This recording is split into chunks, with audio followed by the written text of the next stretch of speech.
পরি, আমার কলেরা হয়েছে পরি।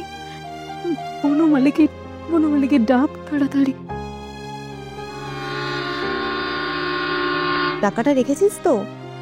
ওটা 5 টাকার নোট, ভাঙিয়ে খাবার কিনিস। মাসি, মাসি, মা মা কাল স্টেশনে আসবে তো? হ্যাঁ আসবে। খোকাকে একবার দেবে মাসি? একটা চুমু খাও। হ্যাঁ না না, এখন গাড়ি ছাড়বে।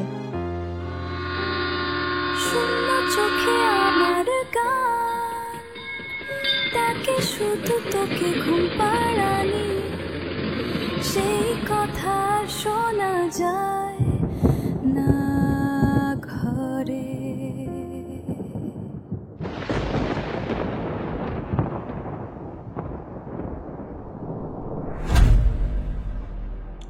শুরু হচ্ছে মানিক বন্দ্যোপাধ্যায়ের সরীসৃপ।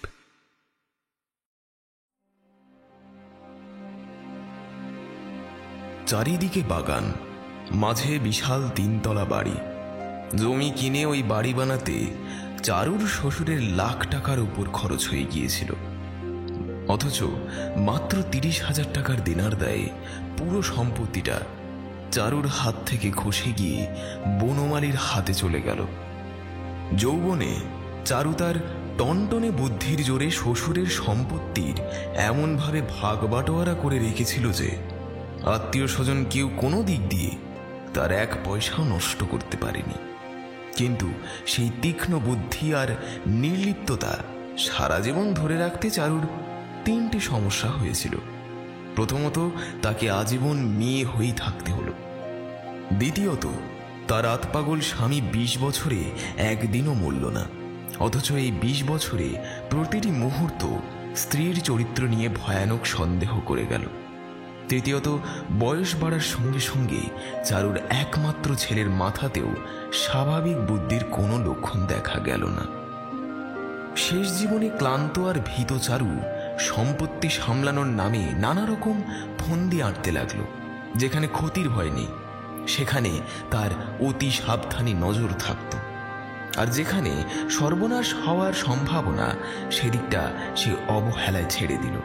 যাকে বিশ্বাস করার কথা তাকেই অবিশ্বাস করল, আর যাকে আসলে জেলে দিয়ে নিজেকে বাঁচানো উচিত ছিল তাকেই সে অন্ধভাবে ভরসা করল। ফল হলো শেষে চারুর হাতে কিছুই রইল না। কোনো লাভ হোক বা না হোক, শুধু জেদের জন্যই চারু সবার সঙ্গে ঝগড়া করত। কিন্তু বনমালীর সঙ্গে তার লড়াই হলো বটে, ঝগড়া হলো না। চারুর বিয়ে হয়েছিল 17 বছর বয়সে। বনমালী তখন মাত্র 15 বছরের কিশোর। চারুর শ্বশুর রামতারণ প্রতি শনিবার ব্যারাকপুরে গঙ্গার ধারে একটা বাগান বাড়িতে আড্ডা মারতে যেত। বনমালীর বাবা ছিল তার প্রতিবেশী, বন্ধু আর মো সাহেব। ওদের ছোট্ট 2তলা বাড়ির সামনে গাড়ি থামিয়ে রামতারণ বনমালীর বাবাকে সঙ্গে নিয়ে যেত। বনমালীকে মজা করে বলতো,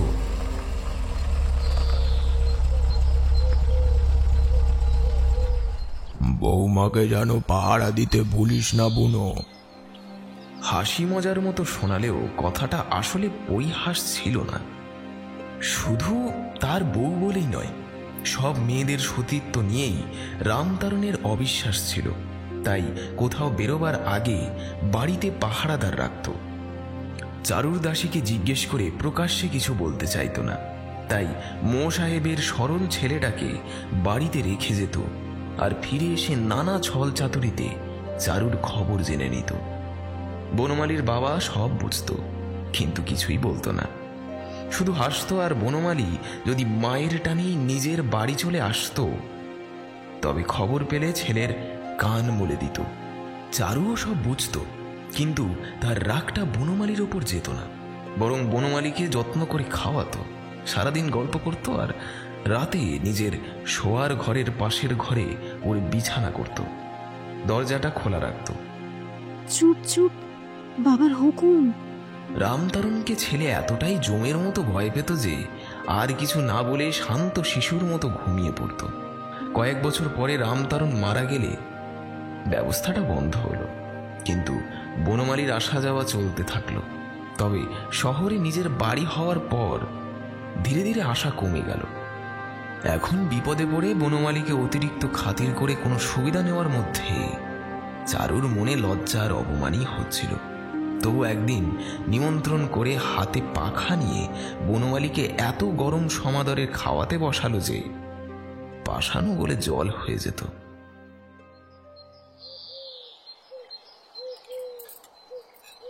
ভগবান সুবুদ্ধি দিয়েছিলেন বলেই ওই বাগান বাড়ি তোমার কাছে বাঁধা রাখার কথা ভেবেছিলাম ভাই। আমার সব শেষ হয়ে গেল। যাক, কি আর করব, সবই কপাল। মাথা গুজবার ঠাঁইটা যে রইল সেটাই অনেক। বনমালী একবার মুখ তুলে শুধু চারুর ফ্যাকাশে চুলটা খেয়াল করল, তারপর আবার খাওয়ায় মন দিল। যেটা ইঙ্গিত করার ছিল সেটা ইঙ্গিত হয়ে গেছে। এবার একটু মিষ্টি কথা বলার প্রয়োজন বোধ করে চারু বলল, নিরামিষ কপির ডালনা বোধহয় তোমার ভালো লাগছে না ভাই? বেশ লাগছে। চারু ছোট বোন পড়ি কোলের 1 মাসের ছেলেকে নিয়ে পাশে বসেছিল। এতক্ষণ চুপ করে থাকতে তার ভালো লাগছিল না। সুযোগ পেয়ে বলল, এটা কিন্তু আপনি ভদ্রতা করে বললেন বনমালী দাদা। ডালনা নিশ্চয়ই ভালো হয়নি। দিদিকে কত বললাম আমি রাধি দিদি, আমি রাধি। দিদি কিছুতেই আমাকে রান্না করতে দিল না। না রেঁধেছিস বাপু, ভালোই করেছিস। ওইটুকু ছেলে নিয়ে যদি রান্না করতে তবে মানুষ খেতে ঘেন্না পেত না। আমার রান্না খেতে বনমালী দাদা ঘেন্না হতো? স্বয়ং ঈশ্বর এসে বললেও আমি এই কথা বিশ্বাস করব না দিদি। আচ্ছা নে, না করিস না করিস, এটা চুপ কর, মানুষের সঙ্গে দুটো কথা বলতে দে। চারুর আগে চোখ বড় করে বোনের দিকে তাকালো। 20-22 হাজার টাকা খরচা করে ওর বিয়ে দিয়েছিল। এমন সময়ে সেই কথাটা মনে পড়ে চারুর বুকের মধ্যে খচখচ করে উঠল।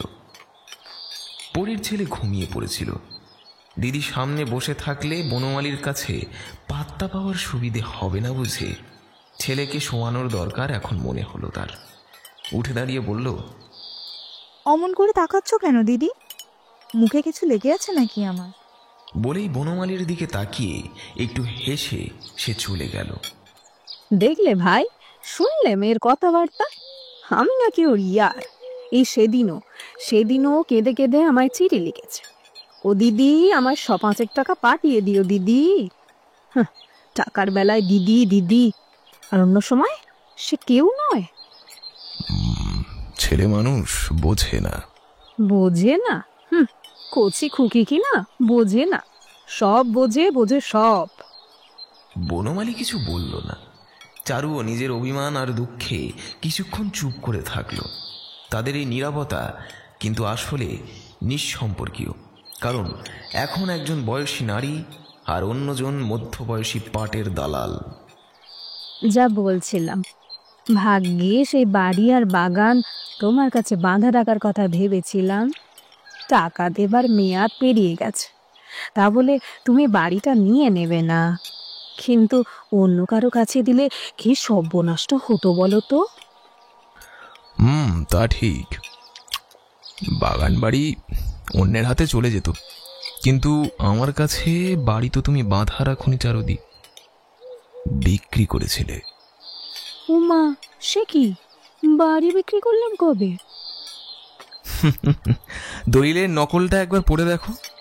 30,000 নগদ আর ওই টাকার 5 বছরের সুদ মিলিয়ে দাম ধরে তুমি আমাকে বাড়ি বিক্রি করেছ।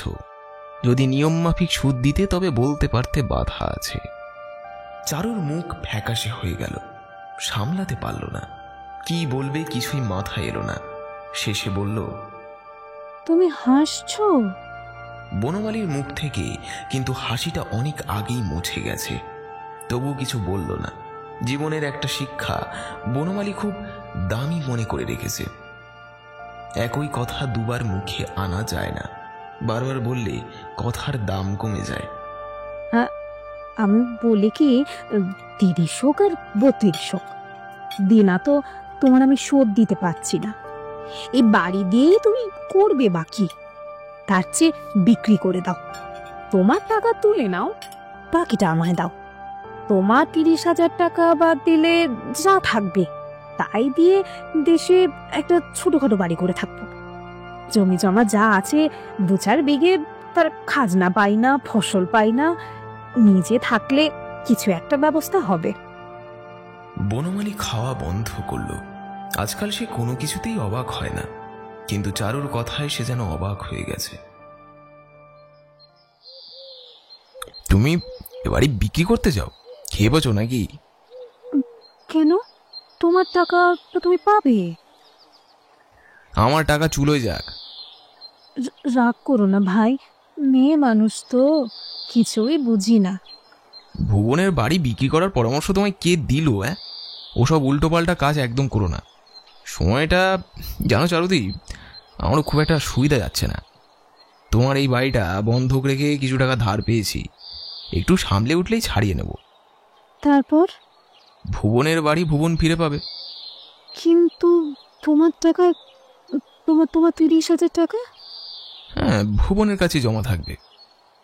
এ কথা কি কেউ বিশ্বাস করে? নিরাশার শোকে চারু কেঁদে ফেলল। কেঁদো না চারুদি, আমি কি তোমার পর বলো?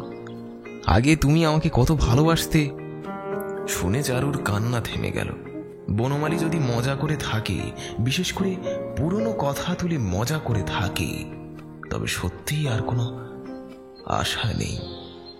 আমি যদি তোমার মনে কোনোদিন ব্যথা দিয়ে থাকি যেন। বনমালী আবার খাওয়া বন্ধ করল। তুমি আমার মনে ব্যথা দেবে কেন? যদির কথাই বলছি। ভুবন কোথায় চারুদি? অভুবন, ভুবন, একবার এদিকে শুনে যা না বাবা। ঘরের ভেতর থেকে ভুবন থপ থপ করে পা ফেলতে ফেলতে এসে দাঁড়ালো। অদ্ভুত মোটা সে, গলায় দুটো খাঁজ, মনে হচ্ছে এবার গালেও খাঁজ পড়বে। বনমালী মনে মনে ভাবল, এই ছেলেটাকে এত ভালোবাসে সে। চারু তো আশ্চর্য মেয়ে মানুষ। মাসখানেক পরে পরি শ্বশুর বাড়ি চলে গেল। বলল, আর আসবো না দিদি। আরেক মাস পরে বনমালী তার বুড়ো মা, আশ্রিত আশ্রিতা, দাস দাসী নিয়ে শহরের ভেতরের বাড়ি ছেড়ে চারুর শহরতলির বাড়িতে এসে উঠল। চারুর বুঝতে অসুবিধে হলো না, এ থাকা সাময়িক হবে না। ওখানে কি অসুবিধা হচ্ছিল ভাই? অসুবিধে হলে এতদিন থাকতাম কি করে চারুদি? আসলে ভেবেছিলাম বাড়িটা আগাগোড়া মেরামত করব, ছাদে দুটো ঘর তুলব, তাই মাস 2 তোমার এখানে আশ্রয় নিলাম। আরে এসেছো তো ভালোই করেছো। কিন্তু 2 মাস পরেও বাড়ি মেরামতের কাজ শুরু হলো না। ছাদে গড় ওঠার কোনো লক্ষণও দেখা গেল না। বনমালী তার বাড়িটা 210 টাকায় ভাড়া দিয়ে দিয়েছে। এর মধ্যে বনমালীর দাপট পুরো বাড়ি জুড়ে ছড়িয়ে গেল, সদর দরজা থেকে পেছনের গলি পর্যন্ত। চারু নিজের বাড়িতেই অতিথি হয়ে গেল। কোনো অসুবিধে হচ্ছে চারুদি? না ভাই, অসুবিধে নেই। কিছুদিন দেশে গিয়ে থাকতে চাও চারুদি? হ্যাঁ, কেষ্টকে কিন্তু নিয়ে যেতে পারো। দেশে যাওয়াটা মাঝে মাঝে দরকার, বুঝলে? দেশে কি বাড়িঘর আছে ভাই যে যাব? 1,000-2 খরচ করলে একটা দিব্যি বাড়ি হয়। জমি জায়গা তো আছেই, খাজনা ফসল সব লুটে পুটে নিচ্ছে। নিজে থাকলে তো ক্ষতিটা রুখতে পারতে। জমি কোথায় আছে ভাই? আমার তো সবই গেছে। এখন বনমালী চুপ করে যায়। হেমলতা বলে উঠলেন, হ্যাঁ রে বনমালী, ওরা কি যাবে না? কোথায় যাবে? যেখানেই যাক, যেখানেই যাক, আমাদের তো তা ভাবার দরকার নেই। কদিন থাক, তারপর বলে দে নিজের নিজের পথ দেখে নিতে। তাড়িয়ে দিতে পারবো না মা, এসব আমার ধাতে নেই। নিজের থেকে গেলে যাক, নইলে থাক। কয়েকদিন পর বনমালী আবার চারুকে বলল, শুনলাম তুমি নাকি তীর্থে যেতে চাইছো। আমায় বললে না কেন চারুদি? আমি সব ব্যবস্থা করে দিতাম, কিন্তু তোমার ধর্মে কর্মে আমি কখনো বাধা দেব না। চারু কিন্তু বোকা নয়, ভুবনকে নিয়ে সে এ বাড়ি ছেড়ে যাবে না। বনমালীর দুর্বলতা সে জানে, ও কারো সামনে নিষ্ঠুর হতে পারে না। কই, আমি তো বলিনি। ও হ্যাঁ, মনে পড়েছে। মামিকে বলেছিলাম স্বামী শ্বশুরে এই তীর্থ ছেড়ে আমার এক পা নড়তে ইচ্ছে করে না। মাসিমা বুঝি ভেবে নিয়েছেন আমি তীর্থে যেতে চাই। বনমালী একটা হাই তুলল। মেয়ে মানুষের এত বুদ্ধি তার ভালো লাগে না। তবে দেশ ঘুরে আসলে ভুবনের উপকার হতো। চারু কান্নাকাটি শুরু করে দিল।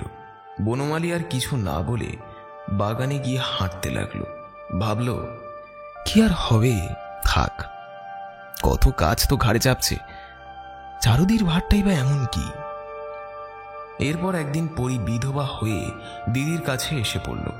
ছেলেকে সাবধানে মাটিতে নামিয়ে গড়াগড়ি দিয়ে কাঁদতে লাগলো। দিদি গো, আমার কপাল পুড়েছে গো, কে অভিশাপ দিল এমন হলো? কে করলো দিদি, কে করলো?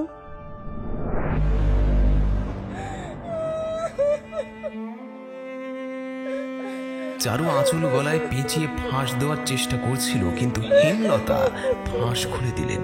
তারপর চারু মেঝেতে কপাল ঠুকে হাত কামড়ে চেঁচিয়ে এক বিরাট কাণ্ড বাঁধিয়ে ঘরে গিয়ে দরজা দরাম করে বন্ধ করল। ভালো করে বোঝাই গেল আর ফাঁস দিচ্ছে না, কারণ বাইরে থেকে ভগবানের উদ্দেশ্যে একটানা প্রার্থনার শব্দ শোনা যাচ্ছিল। আমায় নাও ভগবান, এবার আমায় নাও। বনমালী পরীকে সান্ত্বনা দিয়ে বলল, অমন কাঁদিস না পড়ি, ছেলের মুখের দিকে একটু চা। আয় ওঠ, ওকে দুধ খাওয়া, কেঁদে কেঁদে গলাটা একেবারে কাঠ হয়ে যাচ্ছে রে। ওসব বলিস নে বনমালী, ওকে কাঁদতে দে। শ্বশুর বাড়ির লোকজন যে কত দজ্জাল শুনেছি, ওখানে কি প্রাণ খুলে কাঁদতে পেরেছে? এমন শোক চেপে রাখলে শেষে অসুখে পড়বে। খানিকটা কাঁদতে দে মেয়েটাকে। পরী আরো জোরে কাঁদতে লাগলো। বনমালীর অবস্থা বড্ড খারাপ, কান্না সে একেবারেই সহ্য করতে পারে না। আবার উঠে চলে গেলেও পরী ভাববে, দেখো কি নির্মম মানুষ, আমার এতটুকু কষ্ট সে সহ্য করল না। ওদিকে চারুর ঘর থেকে কোনো শব্দ আসছে না। খানিক পর পরী বলল, ও মাসিমা, দিদি কি করছে একবার দেখে আসুন তো। হেমলতা খোকাকে বনমালীর দিকে বাড়িয়ে দিলেন। হে ধর তো, আমি দেখে আসি। কিন্তু বনমালী হাত বাড়ালো না। আমি দেখি, যাই। এই তুই বস এখানে। বলে খোকাকে নিজের ছেলের কোলে একরকম ফেলে দিয়ে হেমলতা পালিয়ে গেলেন। খোকাকে নিয়ে গেলে অল্প সময়ের মধ্যে আবার ফিরতে হতো, সেই ইচ্ছে ছিল না হেমলতার। সদ্য বিধবার কান্নাকাটি তার ভালো লাগে না। উপরন্তু কুপিত বায়ুর প্রকোপে তার মনের ভেতর সবসময় আগুন জ্বলছে। কবিরাজ কড়া নিষেধ করেছে, কোনো উত্তেজনা নয়। তাই অন্যের কপাল পোড়ার ঝাঁজে নিজের তালু যেন না জ্বলে ওঠে। চারুর ঘরের দরজা ঠেলে বললেন, দরজা খোলো মা, এসব কি করছো? মাথাটা ঠান্ডা রাখো। তারপর জানলা দিয়ে উঁকি দিয়ে তিনি অবাক হয়ে গেলেন। শরতের মেঘের মতো চারুর শোক উধাও। ভুবনের মাথার কাছে বসে সে কবিরাজি তেল মাখাচ্ছে। হেমলতা চলে গেলে পরি উঠে বসল। বনমালীর সামনে একা একা কাঁদতে তার লজ্জা করছিল। এলোমেলো চুল সরিয়ে ভগ্নস্বরে বলল, খোকাকে দিন, হাতটা মনে হয় ভেঙেই গেছে। খোকাকে কোলে দিয়ে বনমালী হেসে বলল, তোর ছেলে তো দিব্যি আছে রে। আপনাকে ঠাট্টা করতে হবে না। বনমালীর দিকে পিছন ফিরেই পরি খোকাকে দুধ খাওয়াতে লাগলো। এবার বনমালীর উঠে যাওয়া উচিত ছিল, কিন্তু গেল না। এতদিন পরি তার চোখে ছিল চারুর ছোট বোন মাত্র, কিন্তু আজ বিধবার সাজে তাকে যেন কম বয়সী চারুর মতনই লাগছিল। তার ব্যবহার, মনোবিকার, কথাবার্তা সব যেন চারুর তরুণ বয়সের ছায়া। তবে চারুর চেয়ে আরো স্বচ্ছ এবং স্পষ্ট। তোর ঘাড়ে ওটা কি লেগে আছে পরি? ঘাড়ে হাত বুলিয়ে পরি বলল, কিছু না। তুই পাউডার মেখেছিস? হ্যাঁ মেখেছি, 100 বার মেখেছি। এরপর থেকেই চারুর মাথা যেন আরো বিগড়ে গেল। পরীর বৈধব্যের আঘাতে চারুর চুলে পাক ধরল 40-এই, কোমরে বাত এবং পেটে অম্বল। শোক আর অম্বলের মধ্যে কোনটা তাকে পুড়িয়ে দিচ্ছে ঠিক বোঝা যায় না। চারু হেমলতার কাছে কাঁদতে কাঁদতে বলল, আমার মতো অবস্থা শত্রুরা যেন না হয় মাসিমা। দিন রাত ভগবানের কাছে এই কামনা করি, কোনো দিকেই কুল পাচ্ছি না। আমি একেবারে ডুবে গেছি।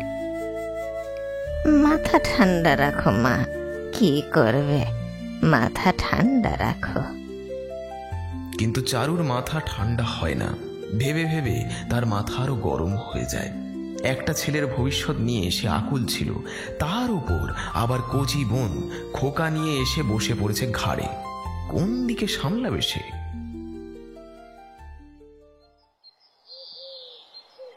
চারু জিজ্ঞেস করলো, কিছু রেখে গেছে? না। একেবারেই কিছু না? পোস্ট অফিসে, ব্যাংকে তোর নামে কিছুই নেই? কি রোজগার করতো যে রেখে যাবে দিদি?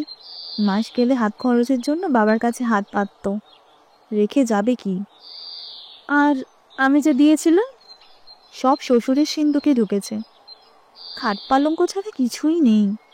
তোর গয়নাও দেয়নি নাকি? তোকে আমি 13-14 হাজার টাকার গয়না দিয়েছিলাম। কিচ্ছুই দেয়নি দিদি। আঁচল থেকে চাবি কেড়ে নিয়ে বাক্স খুলে শ্বশুর নিজেই সব বার করে নিল। খোকার গয়নাও নেয়। এমন চামার! তার 2 মাস তুই ধৈর্য করে থাকলি না কেন? আমি দেখাতাম কেমন করে আদায় করে নিতে হয়। বড় খারাপ ব্যবহার করতো দিদি, থাকতে ভালো লাগছিল না। থাকতে ভালো লাগছিল না? মেয়ে মানুষের এত ভালো লাগা মন্দ লাগা কিসের? যা কালকেই ফিরে যা। বুড়ো মরবার সময় কিছু তো খোকাকে দিয়ে যাবে। আছে ছাই, দিয়েও যাবে ছাই। 7 ছেলের একটা রোজগার করে না, তাদের দিয়ে যেতে হবে না? আমি আর ওই বাড়ি যাচ্ছি না বাপু। হ্যাঁ। তাহলে তোর ছেলেকে মানুষ করবে কে? আর তোকে খাওয়াবে কে? আমি? আমার সেই দিন নেই পড়ি। বনমালী যদি তাড়িয়ে দেয়, আমার নিজের ছেলে খেতে পাবে না। আমার চিন্তা আপনাকে করতে হবে না দিদি। আমার চিন্তা করতে হবে না? তাহলে আমার বাড়িতে এসেছিলি কেন রে হারামজাদি? এরপর 3 দিন চারু পরীর সঙ্গে কথা বলল না, কিন্তু তাতেও পরীর একটু অনুতাপ দেখা গেল না। চারুর মনে হলো নিজের হাত পা কামড়ে ফেলে। শোন পরি, এতবার ভালো নয়। ভালো নয় তো নয়, কি হবে? তোকে খাইয়ে পড়িয়ে মানুষ করিনি আমি? সবাই করে থাকে, তুমি একা নও। চারু বনমালীর কাছে গিয়ে কাঁদল। মেয়েটা নিজের সর্বনাশ করছে ভাই। ক্ষতি কি? চারু আর কিছু বলার সাহস পেল না। পরের দিন পরি মুখ ভার করে বলল, পিছনে লেগেছ তো, জগতে কারো ভালো করতে নেই। তুই আবার কবে আমার ভালো করলি লো? এখানে আছে কার জন্য একবার ভেবে রেখেছিস? তোর জন্য? তুই দয়া করে থাকতে দিয়েছিস। চট করে ঘরে দুমদাম পা ফেলে পরি চলে গেল। চারু গিয়ে নিজের ঘরের দেওয়ালের দিকে তাকিয়ে বলতে লাগলো, ওর জন্য আমি আর কিচ্ছু করব না। এই 3 সত্যি করলাম, নারায়ণ সাক্ষী। কিন্তু পরীর ঔদ্ধত্য বেশি দিন গোপন থাকলো না। ক্রমশ ব্যাপারটা পরিষ্কার হলো। বনমালীর খাওয়ার সময় চারু যেমন পাশে থাকতো, কয়েকদিন পরে দেখা গেল পরীও বসেছে। সে চারুর চেয়ে বনমালীর আরো কাছে গিয়ে বসল। চারুর হাতের পাখাটাও অনেক আগেই দখল করে ফেলেছে সে। এমনকি চারুর মুখের কথা কেড়ে নিয়ে সে বলে, খান, পেট ভরেনি তো, কখনোই ভরেনি। আমি বুঝি না ওই খেয়ে মানুষ বাঁচে? কাল আপনাকে পেঁপের ডালনা রেঁধে দেবো, খেয়ে দেখবেন, বেশ রাধি। চারু এরকম ভাবে কিছুই বলতে পারে না। ওর কণ্ঠে এতটা স্নেহ, এতটা গাঢ় টান, এতটা মায়া মাখা আবদারের ভঙ্গি থাকে না। তাই সে অবাক হয়ে বোনের মুখের দিকে তাকিয়ে থাকে। হাঁ করে তাকিয়ে কি দেখছো দিদি? দুধটা এনে দাও, খাওয়া তো হয়ে গেল, উঠে গেলে ভালো হয় না? পরি যেন বনমালীর ছায়াটাকেই দখল করে নিতে চাইছে।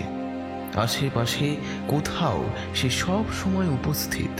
বনমালীকে কোনোদিন চোট খুঁজতে হয় না, ওষুধ খেতে ভুলে যায় না, কারো সঙ্গে হালকা করে দু একটা কথা বলার ইচ্ছা হলেই যেন পরি টের পেয়ে হাজির হয়ে যায়। বলে, পড়তে যাচ্ছিলাম, ভাবলাম দেখে যাই আপনি কি করছেন। রাতে বনমালী শুয়ে পড়লে চুপি চুপি সে ঘরে আসে। কি চাই বলুন? পাটা ব্যথা করছে, কেষ্টকে ডেকে দিয়ে যা তো। আর কিছু চাই না। কেষ্ট কেন? আমি কি পা টিপতে জানি না? তারপর পা সে টিপে না, এতটা বোকা পরি নয়। কেষ্টকেই ডেকে দেয়, হুকুম দিয়ে যায়, যাওয়ার সময় আলোটা নিভিয়ে দিস কেষ্ট। ছেলের দিকে তাকানোর সময় পরির হয় না। ঝিয়ের কোলে ওর খোকা প্রায়ই মাতৃস্তনের জন্য কাঁদতে কাঁদতে ঘুমিয়ে পড়ে। বনমালীর চারপাশে পরি যে একটা অদৃশ্য বৃত্ত এঁকে রেখেছে, তার বাইরে চারু ঘুরঘুর করে বেড়ায়। ভেতরে ঢোকার কোনো ফাঁক খুঁজে পায় না। ভাবে, কি মেয়ে রে বাবা, সর্বনাশ করে ছাড়বে তো দেখছি।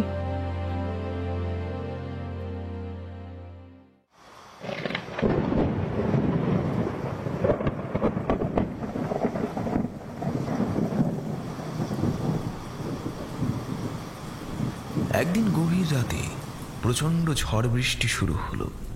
খানিক বৃষ্টি নামার পরেই বিদ্যুৎ চমক আর বজ্রপাত একের পর এক হতে লাগলো। প্রকৃতি যেন মহামারীর রূপ নিয়েছে। চারু ভাবল পরি তো একা ঘরে বসে ভয়ে কাঁপছে, তাই দরজা খুলে বাইরে বেরোলো। যদি একটু খোঁজ খবর নেয়, পরি খুশিই হবে।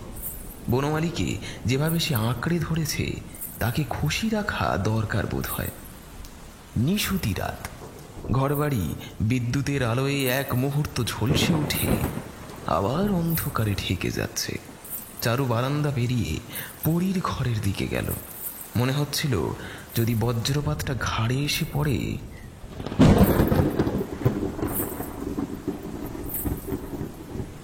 পরীর ঘরের দরজা ভেজানো ছিল, ঠেলতেই খুলে গেল। ভেতরে পা রাখতেই চারু থমকে দাঁড়ালো। যে দৃশ্যটা ও এখন দেখতে চলেছে, সেটা সে কল্পনাও করেনি কখনো। বজ্র গর্জনে পরি ভয় পাবে, ভয় পাবে এই ভেবে আতঙ্কিত হওয়ার কোনো প্রয়োজন ছিল না। কারণ পরি সেখানে একা নয়, সেখানে রয়েছে বনমালী। বনমালীর বুকের কাছে সিধি ওর কথা শুনছে বটে, কিন্তু সেটা ভয় নয়। খোকার ছোট খাটিয়া মেঝেতে নামানো, খাটিয়া থেকে গড়িয়ে বনমালীর একটা জুতো বুকের কাছে চেপে ধরে খোকা শান্তভাবে ঘুমিয়ে আছে। চারুর মাথা থেকে পা পর্যন্ত একটা তীব্র আগুন ছড়িয়ে গেল। ওর ইচ্ছে হচ্ছিল ভীষণভাবে চিৎকার করে বিছানায় ঝাঁপিয়ে পড়তে, পরীকে আছড়ে কামড়ে ক্ষতবিক্ষত করে দিতে, গলা টিপে মেরে ফেলতে। এক অদম্য অস্থির তাড়না হচ্ছিল ওর। কিন্তু সংসারে সব ইচ্ছে পূরণ হয় না। কাউকে বা কি বলবে? এটা ওর বোনের শোবার ঘর, কিন্তু আসল মালিক তো বনমালী। বনমালীকে তো কিছু বলা যায় না। পরীকে কিছু বললেও বনমালী সেটা নিজের অপমান বলে নেবে। দারোয়ান দিয়ে যদি এই রাতেই ও আর ভুবনকে ঘর থেকে বের করে দেয়, কে আটকাবে? ছেলের হাত ধরে এই দুর্যোগে কোথায় যাবে চারু? তাই চুপচাপ সে ঘর থেকে বেরিয়ে এলো। দরজাটা যেমন ভেজানো ছিল তেমনই ভেজালো। আকাশে তখনও বিদ্যুতের চমক, এক প্রান্ত থেকে অন্য প্রান্ত পর্যন্ত ছিঁড়ে যাওয়া আগুনের রেখা। চারু ভাবতে লাগলো, কি আশ্চর্য, শেষ পর্যন্ত পরি বনমালীকে জিতেই নিল। সেদিনকার কচি মেয়ে পরি এমন দাম দিয়ে ও বনমালীকে কিনলো যাতে ওর ছেলের ভবিষ্যৎ সোনায় মোড়া হয়ে গেল। বনমালী হয়তো সারা জীবন অনুতাপ করবে আর পরীর ছেলের পেছনে টাকা ঢালবে। হয়তো ভুবনকে না দিয়ে এ বাড়িটা পরীকেই দান করবে। বলবে, ভুবন আর বাড়ি নিয়ে কি করবে চারুদি, পরীকেই দিলাম। চারু গিয়ে খাটে বসে ছেলের গায়ে হাত রেখে অনেকক্ষণ চুপ করে থাকলো। সে জানে ওরা ওর যাওয়া আসা টের পেয়েছে। কাল যদি ওরা লজ্জা না করে তবে ওরও লজ্জা পাওয়ার কিছু নেই। পরী কে? কেউ নয়। ছুঁতেও তার গা গুলিয়ে উঠছিল, তবু চোখ দুটো উপড়ে নেয়নি সে। সে কি তার বোন হতে পারে? কিসের বোন? স্বামী মরবার 3 মাসের মধ্যে যে মেয়ে এরকম কাজ করতে পারে সে তো বাড়ির ঝিয়ের চেয়েও পর, অনাত্মীয়। ওর নরক যাত্রার সঙ্গে চারুর কোনো সম্পর্ক নেই। মনে মনে দৃঢ় প্রতিজ্ঞা করে ঘুমন্ত 18 বছরের ছেলের কপালে সস্নেহে চুমু খেয়ে চারু মেঝেতে নামলো ওর সংক্ষিপ্ত কম্বলের শয্যায়। এই বাড়িতে পাপের স্রোত বয়ে যাক, কিন্তু এই ঘরটা সে পবিত্রই ভাবে। যতদিন বাঁচবে ছেলেকে নিয়ে এই ঘরের বাতাসেই সে শ্বাস নেবে। বাইরে যতই ঝড় চলুক, বৃষ্টি হোক, ওদের গায়ে ছোঁয়াচ যেন না লাগে। বাইরে যতই অন্যায় চলুক, এ ঘর থেকে তাদের কেউ ছুঁতে পারবে না। এই কথাটা বারবার ভেবে শেষমেশ নিজের মনে বিশ্বাস করলেও চারু সারা রাত ঘুমোতে পারল না। পরীর ছেলেবেলার ছবি সিনেমার মতো ওর চোখের সামনে ভেসে উঠতে লাগলো। বাপের বাড়ির গ্রামে যখন ছেঁড়া ডুরে পড়ে ঘুরে বেড়াতো, আর বিয়ের পর এখানে এসে পিঠে বেনি দলিয়ে স্কুলে যেত, সবই যেন ওর চোখের সামনে। কত আদর যত্ন করে পরীকে মানুষ করেছিল সে। আর আজ সেই পরী ভুবনের মুখের খাবার কাটতে গিয়ে নিজের সর্বনাশ করে বসল। এই হঠাৎ ঘটনা, এই আমিল সবকিছু চারুকে সারা রাত আচ্ছন্ন করে রাখল। চারুর একবারও মনে হলো না যে পরী বনমালীকে ভালোবাসে। যৌবনের অপূর্ণ ক্ষুধায় বা হঠাৎ ছেলে মানুষের খেয়ালে পরী এই ভয়ানক ভুল করতে পারে। যার বিয়ে হয়েছে, যে 3 বছর স্বামীর সংসার করেছে, সব থেকে বড় কথা যে তার বোন, তার মধ্যে এই পাগলামির ভাবনা চারুর মাথায় আসেই না। 40 বছরের জীবনে কাউকে তো চারু এমন কোনো বংশ মর্যাদার ছাপ নিয়ে দেখেনি। মতলব ছাড়া মানুষ নড়ে না। যে যেমন দিকেই পা বাড়াক না কেন, ভেতরে সবসময় মতলব লুকানো থাকে। বনমালীর বয়স এখন 38। টাকা ছাড়া তার আর কি আছে যে তার টানে কোনো মেয়ে পথভ্রষ্ট হবে? মানুষটা একটু অদ্ভুত, একটু রহস্যময় বটে। তরুণ বয়সে চারুর মনেও বনমালীকে নিয়ে ভয়ের মতো একটা শ্রদ্ধা ছিল। মনে হতো তার ভেতরে কি যেন এক পাক খাওয়া যন্ত্রণা আছে। তখন বনমালী যুবক, চারু তার মধ্যে কোনো আকর্ষণ খুঁজে পায়নি কখনো। উল্টে বনমালীর নীরব টান, তার নীরব আবেদন, তার দুচোখের গভীর তৃষ্ণাকে কতবার উপহাস করেছে তার ঠিক নেই। সবসময় কি কথা বলার সুযোগ সে পেত? তবু মানুষ হয়েও পরী কি তার থেকে একটুও মানসিক জোর পেল না? চারুর মনে অসহায় রাগ জমে উঠল। এই অবস্থা হলে বরং সেই সময় যদি সেই বনমালীর কাছে নিজেকে সঁপে দিত তাও ভালো ছিল। অন্তত পরী এই সুযোগ পেত না। চারুর জীবনে অন্ধ আবেগের জায়গা কোনো দিনই ছিল না। জীবনভর তাকে লড়তে হয়েছে। প্রথমে লড়াই ছিল দরিদ্রের সঙ্গে, গ্রামের কিছু দুষ্টু ছেলেদের স্বভাবের সঙ্গে। বিয়ের পর শুরু হলো ধনসম্পদের অবাধ খরচ করার প্রবৃত্তির সঙ্গে আর স্বামীর বেপরোয়া খামখেয়ালির সঙ্গে। কোনো লড়াই সহজ ছিল না। পুরুষ অভিভাবক না থাকায় সম্পত্তির হাল সামলাতে ওর প্রাণ বেরিয়ে যেত। আবার অতিরিক্ত স্বাধীনতায় মাতাল স্বামীকে খাপ খাওয়াতে হতো। হাতে টাকা, শরীরে রূপ, মনে অতৃপ্ত যৌবন, এই ভয়ঙ্কর মিশ্রণ সারা জীবন ওকে ভুগিয়েছে। চারুর হৃদয়ের কিছু জায়গা তাই ভয়ানক শক্ত হয়ে আছে।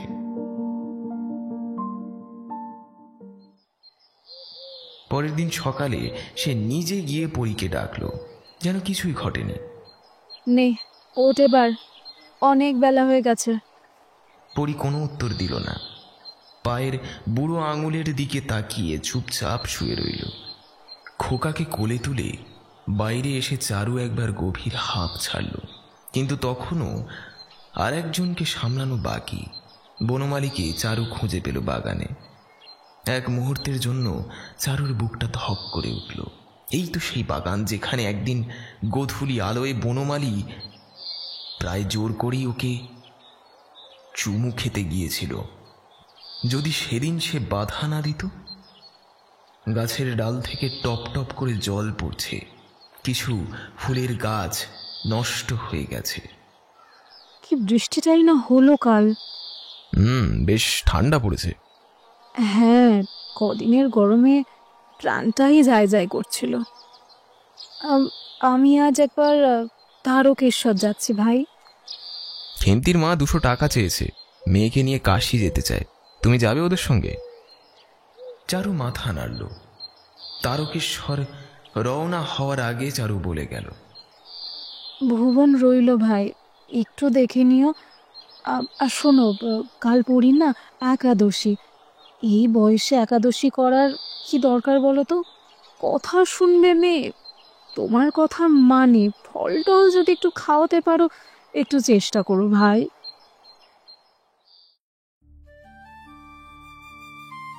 আগে চারু প্রথমে গিয়ে একটা আস্ত বাড়ি ভাড়া করত, তারপর চারু তারকেশ্বরে যেত। কিন্তু এবার সরাসরি যাত্রী নিবাসেই উঠল। প্রতিদিন মানত করে চারু দেবতার কাছে পুজো দিল। ফিরে আসার আগেই যেন পরী কলেরায় মরে যায়। পরীর আর বেঁচে থাকার কোনো দরকার নেই, এই কথাটাই সে দেবতাকে স্পষ্ট বুঝিয়ে দিল। পরীর ছেলে তাকে মানুষ করবে চারুই। তৃতীয় দিন মন্দিরে পূজা দিয়ে যাত্রী নিবাসে ফিরে চারু দেখল এক বউ কলেরায় আক্রান্ত হয়েছে। আরে ওই মাইয়াটি যে কলেরা হইছে। কলেরা? কলেরা মানে তো শ্বাসের রোগ। আমি বলছি ওটা শ্বাসের রোগ, কি যে হবে।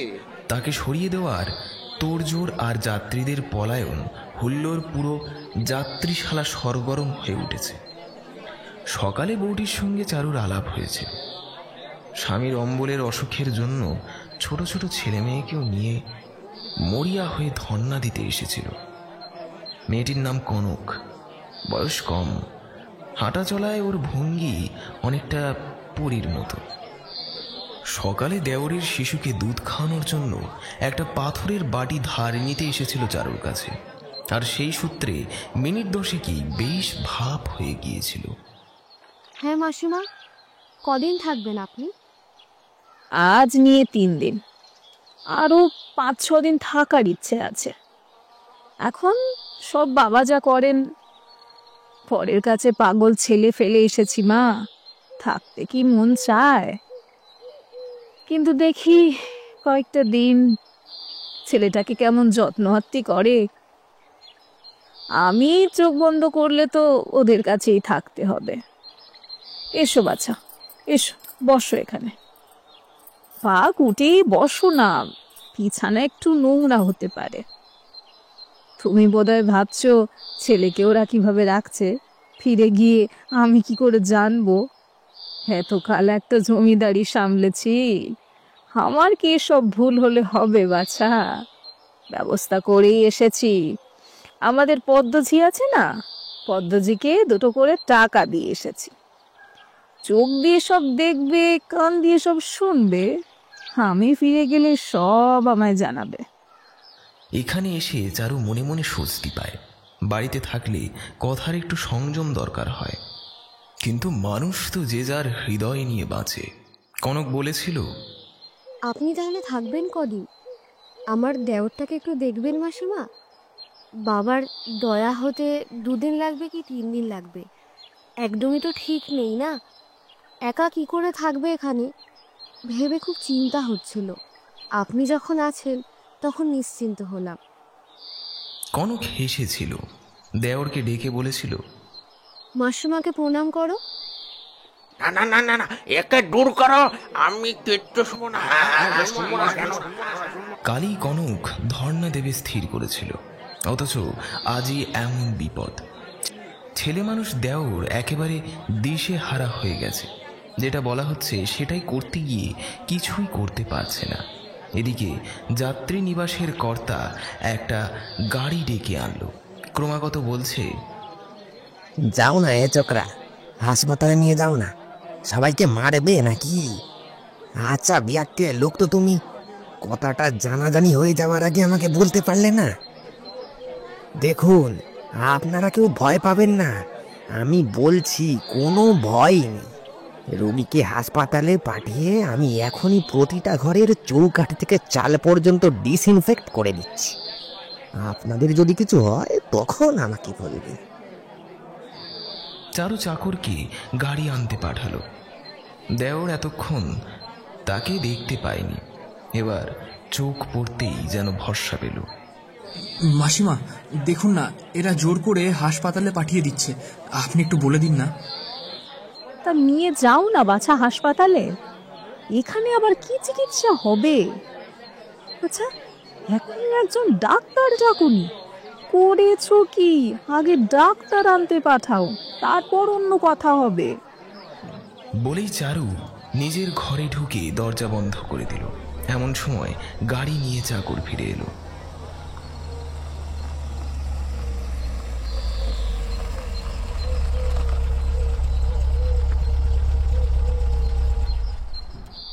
চারু দেওরকে ইশারায় ডাকলো। আমার পাথরের বাটিটা? বাটিটা তো বৌদি নোংরা করে ফেলেছে মাসিমা। কেন নোংরা করলো কেন? পরের জিনিস নিলে যে সাবধানে রাখতে হয় সেটা জানেনি কো? আচ্ছা, যা করেছে করেছে, যা হোক, এবার বাটিটা নিয়ে আয়।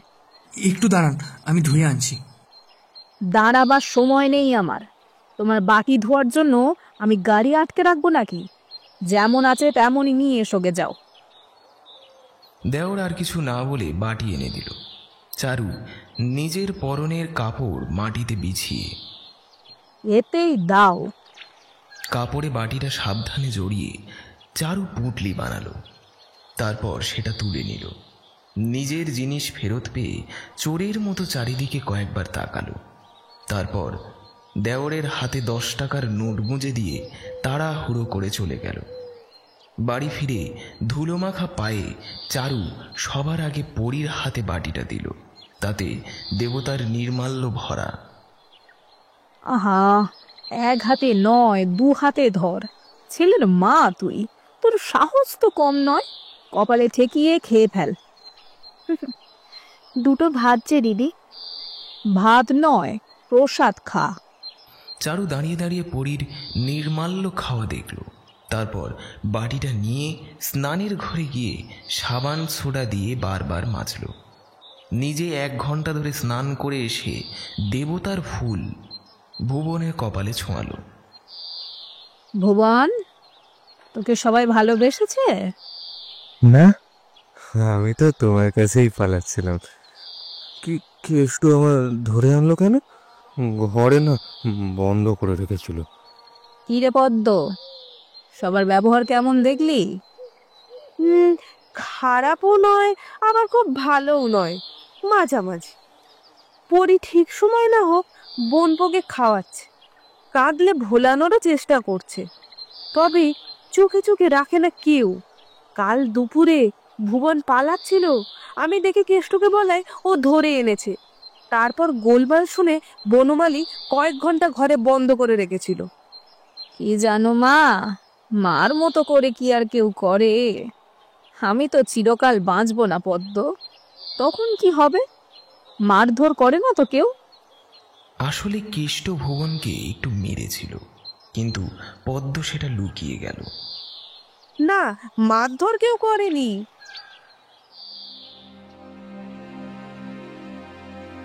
সারাদিন চারুর চোখে পরি আলাদা রকম সুন্দরী লাগলো, অপরূপ, অভিনব। যতবার পরি লাল ঠোঁট ফাঁক করে হাসলো, ততবার চারুর শরীর কেঁপে উঠল। চারুর মনে হলো, না না না না না, এত রূপ নিয়ে সংসারে সংসারে থাকা কিছু নয়, চারপাশে চারপাশে আগুন লাগিয়ে দিত। তবে শরীরটা ভালো লাগছিল না চারুর। সকাল সকাল শুয়ে পড়ল। মনে বারবার একটা আশঙ্কা, আজ রাতে যদি পরীর কলেরার লক্ষণ দেখা দেয়, ভুবনকে সরানোরও সময় পাওয়া যাবে না। তারকেশ্বরের সেই বউটির ভেদবমির কথা মনে পড়তেই চারুর গা ঘিনঘিন করতে লাগলো। মনে হলো নোংরার মধ্যে শুয়ে আছে, বিছানাটা অপবিত্র, অশুচি। এই ঘেন্না থেকেই হয়তো কিছুক্ষণ পর চারুর বমি শুরু হলো। প্রথমবার বমি হতেই মনে হলো শরীরের সব রস শুকিয়ে গেছে। বমির শব্দে পরি উঠে এলো। ও পরি, আমার কলেরা হয়েছে পরি, বনমালীকে ডাক তাড়াতাড়ি। বনমালী উঠে এলো। ডাক্তারকে ফোন করা হলো। ডাক্তার এলেন 1 ঘন্টা পরে। ততক্ষণে চারুর মাথা পুরো খারাপ হয়ে গেছে। বিড়বিড় করে কি সব বলছিল, কিছু বুঝতে পারছিল না। বুঝুক বা না বুঝুক, বনমালী তখনই তাকে আশ্বাস দিল, ভুবনের চিন্তা নেই, আমি ওর ভার নিলাম। পরীর মনে হলো তারও কিছু বলা দরকার। ভুবনকে আমি চোখে চোখেই রাখবো দিদি, চোখের আড়াল করবো না কখনো। কিন্তু মরার মুখে দাঁড়িয়ে চারু কি একটু বিশ্বাস করলো এসব? 40 বছর সংসার করে মানুষের কাছ থেকে যে শিক্ষা পেয়েছে, সেই শিক্ষা তাকে মৃত্যু ভুলতে দেয় না। কদিন পর পরি খুব কাঁদল। দিদি আমায় খুব ভালোবাসতো। এই কথা বনমালীকে সে কতবার যে বলল তার কোনো ইয়াত্তা নেই। বনমালী ভয় পেয়ে ওকে এড়িয়ে চলতে শুরু করলো। তারপর পরিও ভয় পেয়ে কান্না বন্ধ করলো, কথার সুর বদলালো। একদিনও তো সুখ কাকে বলে জানিনি। তারপরে ওই ছেলে তো শরীরও ভেঙে গিয়েছিল। হ্যাঁ, অম্বলের অসুখ হওয়ার পর থেকেই মরার দাখিল হয়ে গেছিল। অথচ একটু যত্ন হলো না। না, কারোরই তো যত্ন নেবার অভ্যেস ছিল না দিদির। সবাইকে সেবা করেছে প্রাণপণ, নিজের প্রাণটা দিয়ে দিয়েছে পরের জন্য। বড় ঘা খেয়ে গেল দিদি। আমাদের একটু সাবধান হওয়া উচিত ছিল না, কি বলো? হলো না কেন? বাহ, বেশ। আমি মেয়ে মানুষ হয়ে এত হিসেব রাখবো? তুমি ঘরে এলে আমার সব ভুল হয়ে যায়। সাবধান থাকবো কি করে? তাই নাকি? চারুর মৃত্যুর পর বনমালী আর কোনোদিনই দিনে বা রাতে পরীর ঘরে ঢুকলো না। পরীর উদ্বেগ বাড়তে লাগলো। সেদিন সে চুলে অল্প একটু তেল দিল। এলো চুলে স্নিগ্ধ রুক্ষতা মানালো ভালোই। আয়নার সামনে দাঁড়িয়ে অনেকক্ষণ ভেবে গালে পাতলা আলতা মেখে সিল্কের রুমাল দিয়ে মুছে নিল। ছোট্ট একটা পান সাজিয়ে মুখে দিয়ে চিবিয়ে ফেলল। তারপর বনমালী বেড়াতে যাওয়ার সময় সামনে দাঁড়িয়ে হেসে বলল, শোনো, কাছে এসো, কানে কানে বলি। একটা ফিডিং বোতল এনো তো, আমি মরুভূমি হয়ে গেছি। আনবে? আনবো, তবে খোকা পদ্মের কাছে খুব কাঁদছে। পদ্ম ইচ্ছে করেই কাঁদায় ওকে। তাহলে পদ্মর কাছে দেবে না? আমাকে সেজে গুজে থাকতে মানা করলেই হয়। বনমালী হেসে তার গালে একটা টোকা দিল। না সাজলেই তোকে ভালো লাগে রে পরি। বনমালী চলে যেতেই পরি ছুটে গিয়ে পদ্মঝির কাছ থেকে খোকাকে ছিনিয়ে নিল। তোকে না 500 বার বলেছি বাবুর কাছে খোকাকে নিয়ে যাবি না। বাবুই নিজে ডাকলো দিদিমণি, বলল খোকাকে আনতো পদ্ম। আমি যে ভয় মরি। মরণ তোমার, ভয় আবার কিসের?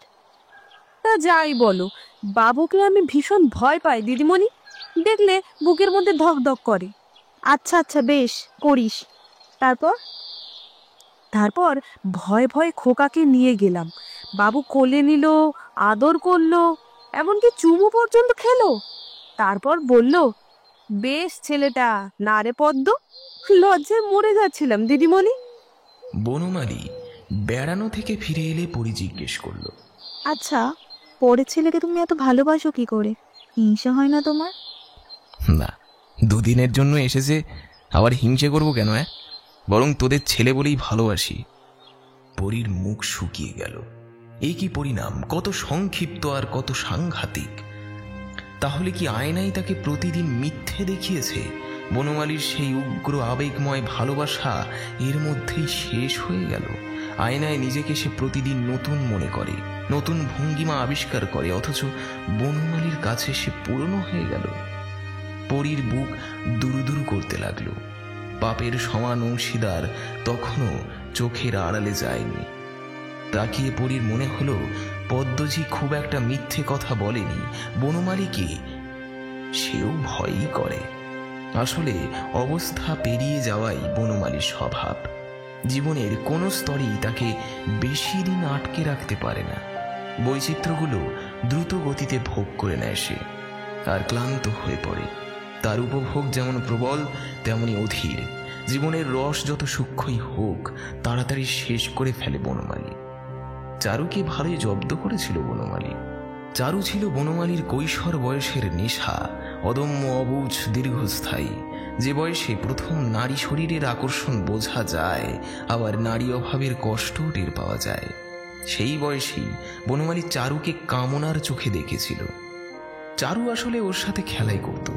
ওষুধের ডোজে যেমন একটু আশা দিয়ে প্রাণ বাঁচানো হয়, তেমন করেই বনমালীর প্রেমটাকে টিকিয়ে রাখত, আর প্রাণ ভরে সেই খেলার উন্মাদনা উপভোগ করত।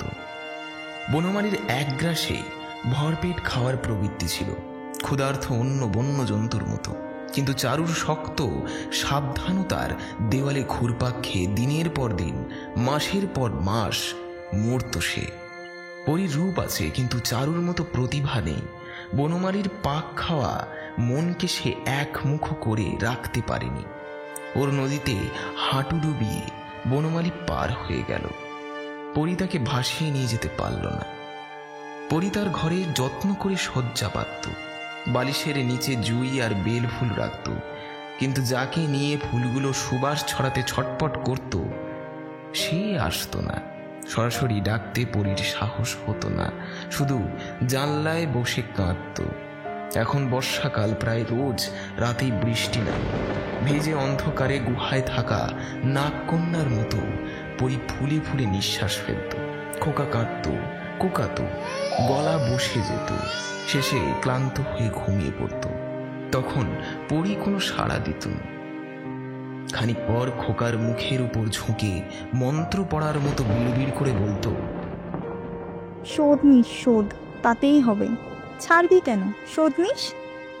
তারপর হঠাৎ আক্রোশে খোকার দুই কাঁধ ধরে ঝাঁকিয়ে চিৎকার করে উঠত, কেন এসেছিলিস তুই, হারামজাদা? গভীর রাতে দরজা খুলে বাইরে বেরোত। প্যাসেজের আলো নিভিয়ে অন্ধকারে এ বারান্দা ও বারান্দা ঘুরে বেড়াত, ঘরে ঘরে উঁকি দিত, বনমালীর ঘরের দরজায় কান পাতত। একদিন রাতে ভ্রমণের সময় ভুবনের ঘরে উঁকি দিয়ে দেখল ভুবন বিছানায় উপুড় হয়ে হাপুস নয়নে কাঁদছে। দাঁড়িয়ে দাঁড়িয়ে সেই দৃশ্য খানিকক্ষণ উপভোগ করল সে। পরী নিজে সারা জীবন দুঃখী, অন্যের দুঃখ দেখলে সে আনন্দ পায়। তারপর আস্তে আস্তে গিয়ে বনমালীকে ডাকল, ভুবন কি করছে দেখবে চলো। কি করেছে? কাঁদছে আর ছটপট করছে। অন্ধকারে পরী বনমালীর গা ঘেঁষে এলো। বনমালী বলল, প্যাসেজের আলো নিভিয়ে রেখেছিস কেন? বনমালী সুইচ টিপে আলো জ্বালল। পরী সংকোচ নিয়ে বলল, নিভিয়ে দাও। কিন্তু বনমালী আলোর দরকারটা খেয়ালই করল না। ঘরে যাও বলে ভুবনের ঘরের দিকে এগোলো। রাগে ক্ষোভে ফুঁসতে থাকা পরী আলোতে লজ্জা পেয়ে দাঁড়িয়ে রইল। বনমালীর পাশের ঘরটা হেমলতার। তিনি দিনের বেলা শুয়ে থাকেন, তাই রাতে ঘুম হয় না, শুধু আধো ঘুমানো। বারান্দায় কথা শুনে বেরিয়ে এলেন। কে রে, পরী নাকি? বনমালীর ঘরের সামনে দাঁড়িয়ে তুই কি করছিস পরী? মরণ তোমার, বেহায়া মেয়ে। পরী তখন এমন এক কাজ করে বসলো যার মানে একেবারে পরিষ্কার। হঠাৎ বনমালীর ঘরে ঢুকে দরজা দড়াম করে বন্ধ করে দিল। আর হেমলতা কিছু বোঝার আগেই বনমালীর একটা চাদর গায়ে জড়িয়ে ওর পাশ কাটিয়ে ছুটে গিয়ে নিজের ঘরে ঢুকে পড়ল। হেমলতা শূন্যে তাকিয়ে বললেন, কি কাণ্ড! করো? পরের দিন কোনোভাবে চুপচাপ থাকলেন। তারপরের দিন ছেলেকে বললেন, পরীকে পাঠিয়ে দে বনমালী। দেব, এখন থাক। এখন বনমালী পরীকে অবহেলা করছে। এত সুন্দর একটা পুতুলের আজব নাচ দেখে ওর ভারী মজা লাগছে। এই সময়টা না কেটে গেলে বনমালী তাকে কোথাও পাঠাবে না। হেমলতা এতটা বোঝে না, আবার বললেন, না বাবা, পাঠিয়ে দে। স্বামী নেই তো কি হয়েছে, স্বামীর ঘর তো আছে, কেন পরের বোঝা ঘাড়ে নিবি? দুটি খায়, ও আবার কি বোঝা মা? হেমলতা আর কিছু বলার সাহস পেলেন না। ডাইনির মায়া থেকে ছেলেকে কিভাবে বাঁচাবেন তাই শুয়ে শুয়ে তিনি ভাবতে লাগলেন। এমনকি কবিরাজের মাথা গরম না করতে বলার কথাটাও মনে থাকলো না। দুদিন পর আবার বললেন, যে রাগী মানুষ তুই, তোকে বলতে সাহস হয় না বাবু, কিন্তু চোখ মেলে তো এ আর দেখা যায় না বনমালী। কি হয়েছে? রাগের মাথায় কিছু করে বসবি না বল? না, আমার রাগলে চলবে না, বলো। পরীর স্বভাব চরিত্র ভালো নয় বনমালী, মেয়ে একেবারে মিটমিটে টান। শ্রীধরের ভাইটা আসে জানিস তো, ওই যে রোগা লম্বা কোঁকড়া চুল। জানি, আমার চিঠি টাইপ করে। আমি নিজের চোখে দেখেছি বনমালী। দুপুরবেলা সেদিন চোরের মতো পরীর ঘর থেকে বেরিয়ে এদিক চেয়ে ওদিক চেয়ে নিচে নেমে গেল। কবে? পরশু। পরশু তো? আমি তখন পরীর ঘরেই ছিলাম। টাইপ করার জন্য শ্রীধরের ভাই একটা দরকারি চিঠি নিতে এসেছিল। মানুষকে অত সন্দেহ করো না মা, পরী সেরকম নয়। হেমলতার মাথা ঘুরে গেল। ছেলের মিথ্যার পাশে পরীর মিথ্যা দাঁড়িয়ে যেতেই মুখোশ খসে গেল। সত্যি বেরিয়ে পড়ল। লজ্জার আর সীমা রইল না। বনমালী চলে গেলে তিনি ভাবলেন, বাহাদুরি করতে যাওয়ারই শাস্তি এটা। চুপ থাকলেই হতো। 38 বছরের লাখপতি ছেলের ভালো করতে যাওয়া কি তার মানায়? এদিকে বনমালীর স্বাভাবিক সংযত নির্মমতায় পরি পাগল হয়ে উঠল। কেন এমন হলো? বনমালীর উদ্দাম কামনা তুবড়ির মতো জ্বলে উঠে হঠাৎ কিভাবে নিভে গেল, কিছুই বোঝে না। দিনরাত ভাবে আগের অবস্থা ফিরিয়ে আনার উপায়। ভাবে, অভিমান করে গম্ভীর হয়ে থাকবো, যেন কিছুই হয়নি এমন ভান করে হেসে খেলে কাটাবো, অন্য কারোর দিকে একটু ঝুঁকবো, একদিন রাত দুপুরে কি পাগলের মতো ওর ওপর ঝাঁপিয়ে পড়বো, পায়ে ধরে যাই যদি ভুল করে থাকি, ক্ষমা চাইবো। শেষের দুটো কল্পনা সে সত্যি কাজে পরিণত করল, কিন্তু কিছুতেই কিছু হলো না। দিন দিন পরি শুকিয়ে যেতে লাগলো। এখন বনমালী ভুবনকে খুব ভালোবাসে, অন্তত তার আচরণ দেখে তাই মনে হয়। কেষ্টকে সে অন্য কোনো কাজে নিষেধ করেছে। ভুবনকে সবসময় চোখে চোখে রাখতে হবে। খাওয়ার সময় বনমালী ভুবনকে কাছে বসায়, প্রায় মোটরে করে ঘুরতে নিয়ে যায়। ফাঁকা সময়ে কাছে ডেকে গল্প করে, নানা বিষয়ে শেখানোর চেষ্টা করে। ওর বুদ্ধি জড়তা কাটিয়ে দেবে, এটাই বনমালীর ইচ্ছা। কাজের মতো কাজ পেয়ে বনমালী খুশি। ওকে চারুদি বোকা বানিয়ে রেখেছিল, আসলেও বোকা নয়। পরি তোষামত করে বলল, এতদিনে তোমার হাতে পড়লে মানুষ হয়ে যেত, খোকাকেও মানুষ করে দিও। বনমালীর প্রতি ভুবনের আনুগত্য অদ্ভুত। হেমলতার জ্বর হয়েছে, তিনি মনে করেন আর বাঁচবেন না, তাই প্রাণপণে ছেলের সেবা নিচ্ছেন। অফিসে কাজ আছে মা, যেতে হবে। আমায় আমায় চিতায় তুলে দিয়ে যাস বাবা। শিয়রে বসে বসে বিরক্ত হয়ে বনমালী বিকেলে বারান্দায় হাঁটতে যায়। এদিকে ভুবন বারবার হল ঘরের বড় ঘড়িটার দিকে তাকিয়ে থাকে। একবার ভীষণ চমকে ওঠে, দেখল 5:20 বেজে গেছে, অথচ একটু আগেই 2:30 বেজেছিল। এটা কিভাবে সম্ভব? ঘড়ির ডায়াল ভালো করে দেখতে গিয়ে ভুবনের বিরাট দেহটা বিভ্রান্ত ভঙ্গিতে পেছনে হেলে যায়। পরে বুঝতে পারে কাঁটাগুলো গুলিয়ে ফেলেছে সে। তখন নিজের ভুলে মজা পেয়ে হেসে ফেলে, মুষ্টি তুলে ঘড়িকে শাসন করে বলে, ভেঙে ফেলবো তোকে আজ, পাজি পাজি কোথাকার। ঘড়িতে 6টা বাজতেই বাগানে ছুটে গিয়ে বলে, ও মামা, মামা 6টা বেজে গেছে মামা। ওর কথা শেষ হওয়ার আগে নাকি পরে হল ঘরের ঘড়ি থেমে গেল, বুঝে ওটা গেল না। বনমালীর মনে হলো এক অদ্ভুত অনুভূতি। 6টার সময় হেমলতাকে ওষুধ খাওয়াতে হবে, এ কথা ভুবনকে সে বলেনি। যাকে বলেছিল সে হয়তো গল্পে ব্যস্ত ছিল, কিন্তু ভুবন তা ভুলে যায়নি। সময় মতো কাঁটায় কাঁটায় ঠিক করে আদেশ পালন করেছে। কেন করেছে? মামাকে খুশি করার জন্য। কোনো প্রত্যাশা বা লোভের আশায় নয়, নিছক তাকে খুশি করার ইচ্ছে থেকে। তাই ভুবনকে যে সে ভালো বলেছে তা অকারণ নয়। ভুবনের নিষ্কাম ভালোবাসার পাশাপাশি আর একটা কারণও আছে। চারুর জন্য পরী কেঁদেছে, কিন্তু তার কান্নায় বনমালী বিরক্ত হয়েছে। অথচ চারুর জন্য ভুবনের একবারের শোক বনমালীর মন ছুঁয়ে গেছে। ওর শুষ্ক জগতে এক পশলা বৃষ্টি হয়ে গেছে। পরীর সামনেই একদিন সে ভুবনকে বলল, এই একটা বাড়ি নিবি ভুবন? আমার নেব। আচ্ছা, তোকে একটা বাড়ি লিখে দেবো, যা। এ বাড়ি অবশ্য নয়, শ্যামবাজারের একটা ছোট বাড়ি বনমালীর হাতে প্রায় বিনামূল্যেই এসেছিল। সেটা দেওয়ার কথাই ভাবছিল, কিন্তু পরী বনমালীর মনের খবর জানে না। সে ভাবল বনমালী ভুবনকে এই বাড়িটাই দেবে। মিথ্যে করে চারুকে যেটা একদিন বলেছিল সেটা সে এইবার সত্যি করবে।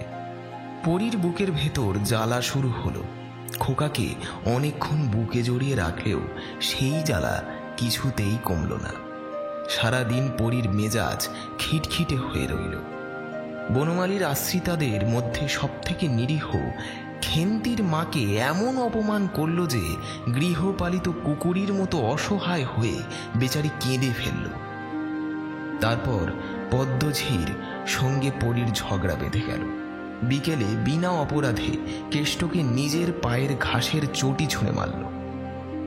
পঞ্চমীর দিন যেন একাদশী করে। গভীর রাতে উন্মাদের মতো বনমালীর বন্ধ দরজার সামনে মাথা কুটে গিয়ে ঘুমন্ত খোকাকে কোলে টেনে তুলে কয়েক সেকেন্ডের জন্য গলা চেপে ধরল। গলা ছেড়ে দিতেই খোকা কাশতে কাশতে বমি করে ফেলল। পরের দিন দেখা গেল তার গলা লাল হয়ে গেছে, আর কাঁদতে গেলেও গলা দিয়ে শব্দ বের হচ্ছে না। পদ্ম ভয়ে বলল, কি করে এমন হলো দিদিমণি? বাবুর কীর্তি পদ্ম, অন্ধকারে সেরে যাবে। আমি ভেবেছিলাম পেলেগ হুঁটো বিড়ালটার হয়েছিল, দেখনি? গলার ঘা পুজিয়ে রক্তে ভরে গিয়েছিল। দেখে তো আমার ঘেন্নায় প্রাণ বেরোবার জোগাড়। কয়েকদিন পর হঠাৎ হেমলতার অসুখ বেড়ে গেলে বনমালী খুব ব্যস্ত হয়ে পড়ল। দুপুরবেলা পরী চুপচাপ ভুবনকে বলল, মার কাছে যাবি ভুবন? হ্যাঁ হ্যাঁ যাব। ভুবন তাড়াতাড়ি জামা পরে নিল। মামাকে বলে যাই? হবে নাকি? মামা তোকে যেতে দেবে ভেবেছিস? একেবারেই না। ভুবন আর কিছু বলল না, চটি পায়ে দিল, প্রস্তুত হলো। শোন, কাউকে কিচ্ছু বলিস না কিন্তু, খবরদার। বললেই নিয়ে যাব না। যা, রাস্তায় দাঁড়িয়ে থাক। 1 মিনিট পরেই খোকাকে কোলে নিয়ে খিড়কির দরজা দিয়ে পরী বেরোলো। ভুবন তখনই দাঁড়িয়ে আছে, চঞ্চল হয়ে অপেক্ষা করছে। পরী ওকে হাত ধরে টানতে টানতে নিয়ে গিয়ে ট্যাক্সি ধরল। একেবারে হাওড়া স্টেশন হাজির। কাউন্টারে গিয়ে 1 গাদা নোট দিয়ে বোম্বে পর্যন্ত ফার্স্ট ক্লাসের টিকিট কেটে নিল। গাড়ি ছাড়ার আগের মুহূর্তে ভুবনকে ফাঁকা কামরায় তুলে দিয়ে বলল, যা বলেছি মনে আছে তো? কাল বিকেল ঠিক 6টায় নামবি। আমি তো ঘড়ি দেখতে জানি মাসি। এই দেখো, মামা না এটা আমার দিয়েছে। এখন দেখো 3টে বাজে। ঠিক আছে, কাল 6টায় নেমে যাবি। গাড়ি না থামলেও লাফিয়ে নেমে যাবি। মার কাছে যাচ্ছিস তো, কিচ্ছু হবে না। আচ্ছা আচ্ছা। টিকিট চাইলে দেখাবি, খিদে পেলে খাবার কিনে খাবি। টাকাটা রেখেছিস তো? ওটা 5 টাকার নোট, ভাঙিয়ে খাবার কিনিস। মাসি মাসি মা মা কাল স্টেশনে আসবে তো? হ্যাঁ আসবে। ভুবনের মুখ জুড়ে খুশির হাসি। খোকাকে একবার দেবে মাসি? একটা চুমু খাও। হ্যাঁ না না, এখন গাড়ি ছাড়বে।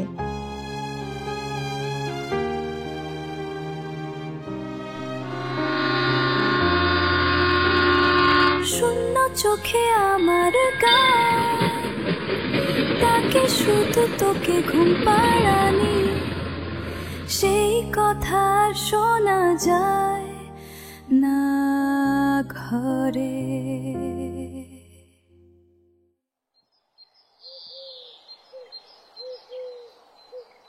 গলির মুখে ট্যাক্সি নামিয়ে দিয়ে খিড়কির দরজা দিয়ে বাড়ি ফিরল পরি। বাড়ির দরজায় বনমালী দাঁড়িয়ে। ভুবনকে কোথায় রেখে এলি পরি? ভুবন? আমি কি জানি, বাড়ি নেই নাকি? কেষ্ট, এদিকে আয়। কেষ্ট ভয়ে এগিয়ে এলো। তোকে চাকরি থেকে ছাড়িয়ে দিলাম কেষ্ট, মাইনে যা জমেছে পাবি না, পালিয়ে যা, দাঁড়িয়ে থাকলে পুলিশের হাতে দেব। কেন বাবু? রাত দুপুরে তুই দোতলায় গিয়ে দাঁড়িয়ে থাকিস, আমার 10 টাকা চুরি গেছে। ঝি চাকর আর আশ্রিতারা চারিদিকে দাঁড়িয়ে সব শুনছে। পরীর বুক ঢিপ ঢিপ করছে। ভুবন কোথায় গেল কেষ্ট? পালিয়ে গেল? কেষ্ট উত্তর দেওয়ার আগেই বনমালী বলল, ও জানে না, তুই ঘরে যা পড়ি। কিন্তু ঘরে ঢুকেই পরি দেখল তার পুরনো ঘরে কিছু নেই, সব সরিয়ে ফেলা হয়েছে। বনমালী এসে বলল, উপরে থাকতে অসুবিধা হচ্ছিল, তাই তোকে নিচের ঘরটা দিয়েছি, খেন্তির পাশের ঘর। নিচে ভাঁড়ারের পাশে এক সারিতে ঝি চাকরের ঘর, সেখানেই তাকে পাঠিয়ে দিল বনমালী। পরীর মুখ শুকিয়ে গেল, সে কেঁদে বলল, আমি কি করেছি? তোমার গা ছুঁয়ে বলছি। কিন্তু বনমালী ইতিমধ্যেই চলে গেছে। খেন্তি হেসে বলল, কি গো, ওপর থেকে তাড়িয়ে দিল? বড় লোকের মর্জি, কি করবে বলো? না রে, আমি যেচে এসেছি। আরে ভাবলে অবাক লাগে বোন, এই বাড়ি একদিন তোমার দিদির ছিল, আজ রানী, কাল দাসী। হায় রে কপাল। ছোট স্যাঁতসেঁতে অন্ধকার ঘরে গিয়ে পরি কাঁদতে লাগলো। খেন্তি সান্ত্বনা দিতে গিয়ে নিজের অভিজ্ঞতা শোনাতে চাইল, কিন্তু পরি চাদর মুড়ি দিয়ে শুয়ে পড়ল। একদিন হেমলতা জিজ্ঞাসা করলেন, ভুবনের কোনো খোঁজ পাওয়া গেল? মা, আপদ গেছে, যাক না।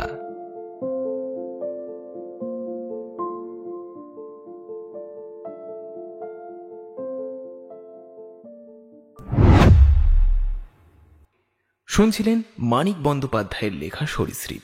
যদি গল্পটি ভালো লেগে থাকে অবশ্যই নিজের বন্ধুদের সঙ্গে শেয়ার করতে ভুলবেন না এবং সাবস্ক্রাইব করবেন মণ্ডলের আড্ডাখানাকে।